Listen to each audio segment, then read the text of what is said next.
Oggi abbiamo il piacere di avere con noi due ospiti di eccezione.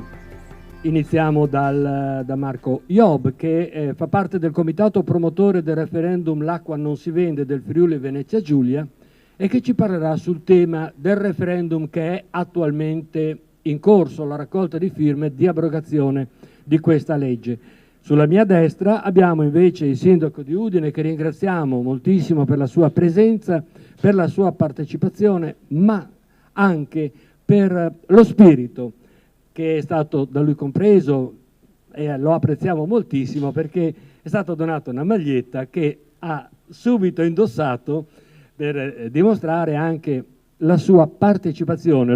Noi sappiamo che è veramente, diciamo, contrario a questo discorso della privatizzazione dell'acqua. Ma andiamo un attimo con ordine. Faremo poi un momentino di pausa, se il proiettore ce lo permetterà, perché abbiamo alcuni spot brevissimi, uno di Paolo Rossi, uno di Dacia Maraini e uno di Flavio Oreglio.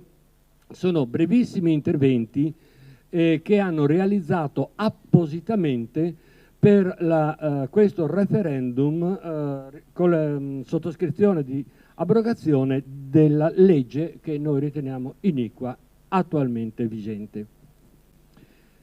Presentare Fulvio Onsel mi sembra è conosciuto, diciamo, perché oltre a essere stato professore emerito, rettore dell'Università degli Studi di Udine, oggi è sindaco e cosa dire? Lui parlerà, lo conosciamo benissimo.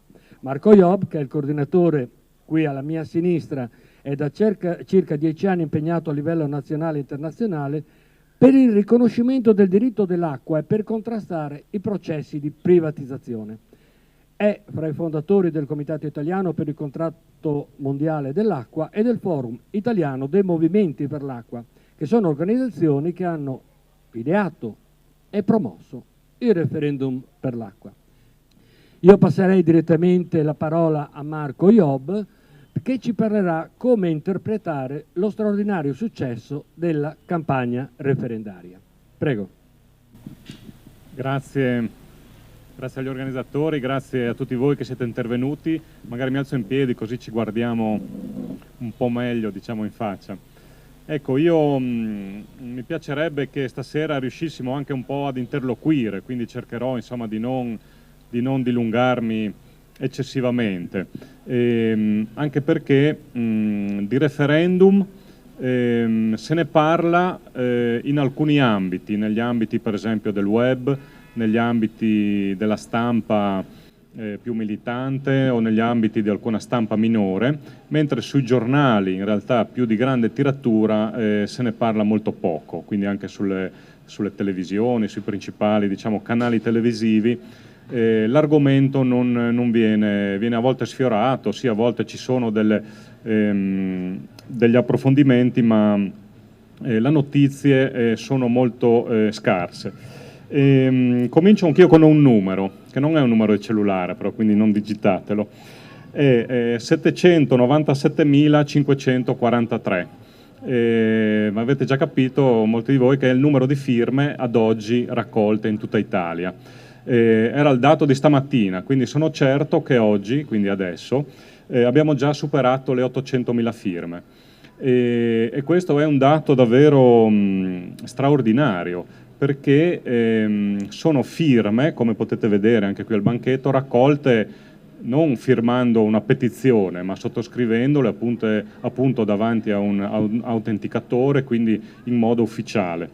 E quindi ciò in poco più di un mese. La campagna referendaria si è aperta il 24 aprile ufficialmente, quindi in poco più di un mese sono state raccolte 800.000 firme. È un dato direi straordinario, certamente al di sopra delle nostre aspettative. L'obiettivo che il Comitato Nazionale si era proposto era 750.000 firme in 3 mesi. Questo era l'obiettivo che si era posto, che era già un obiettivo arduo, diciamo, quindi a un mese l'abbiamo superato. Ecco, il comitato promotore, lo potete vedere diciamo, sul sito nazionale, è formato da più di 300 organizzazioni, più naturalmente a cui si aggiungono tutti i comitati che a livello locale si sono liberamente costituiti, quindi a livello regionale, prima a livello provinciale, a livello territoriale, che a loro volta coinvolgono altre centinaia di gruppi, associazioni, organizzazioni di vario tipo, forze politiche, centinaia di enti locali sono coinvolti, anche se molti non hanno ancora aderito ufficialmente, perché molte volte magari servono degli atti amministrativi, però pur non avendo aderito ufficialmente sono centinaia gli enti locali che non solo appoggiano la campagna, ma l'appoggiano attivamente, quindi organizzano incontri, dibattiti, promuovono la raccolta di firme presso i comuni, no? Voi sapete che i moduli sono depositati anche presso tutti i comuni ed è possibile firmare anche presso il comune. Oltre 50 gruppi, associazioni di varia estrazione e origine compongono il comitato regionale, il comitato promotore referendum regionale, insieme naturalmente a decine e decine di volontari, attivisti, autenticatori, semplici cittadini che si sono resi disponibili, ha raccolto oggi in regione oltre 15.000 firme. Abbiamo raggiunto quindi in regione il target, l'obiettivo che ci eravamo posti all'inizio della campagna referendaria. L'obiettivo era 15.000 firme. A meno di metà, diciamo metà circa, perché lo chiuderemo comunque a giugno, quindi a metà della campagna abbiamo già raggiunto l'obiettivo.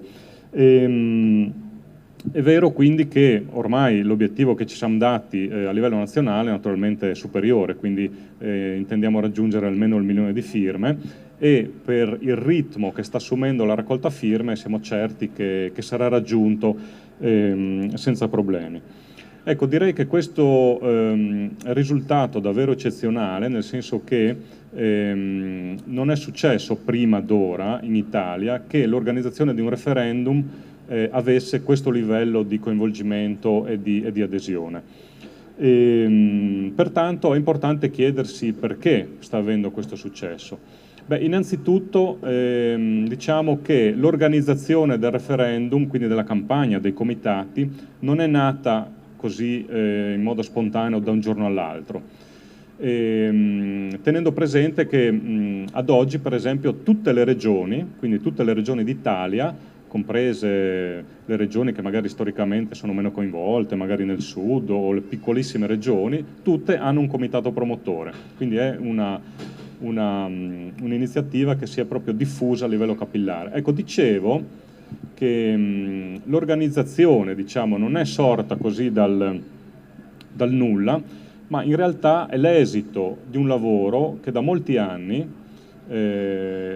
organizzazioni, associazioni, organizzazioni sociali prima, che si sono unite nel Forum Italiano dei Movimenti per l'Acqua, poi, a partire dal 2006, hanno, diciamo, è l'esito del lavoro che queste organizzazioni stanno svolgendo da molti anni sul territorio italiano.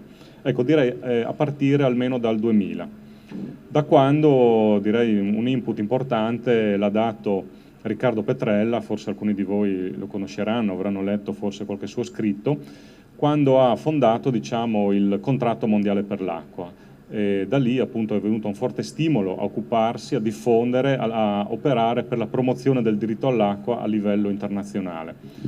Ecco, da quella volta anche in Italia numerose organizzazioni si sono impegnate appunto su questo aspetto, contro la privatizzazione dell'acqua, nell'ottica appunto di una gestione comune, diversa dei beni comuni, e per la promozione del diritto all'acqua. Ecco, quindi nasce da questa radice, diciamo, da queste radici che si sono espanse in numerosi anni. Per questo c'è stata una organizzazione che è partita subito, una base perlomeno organizzativa che è partita subito, che non fa capo naturalmente a strutture organizzate di partiti, ma è stata proprio una base diffusa a livello capillare e una base radicata.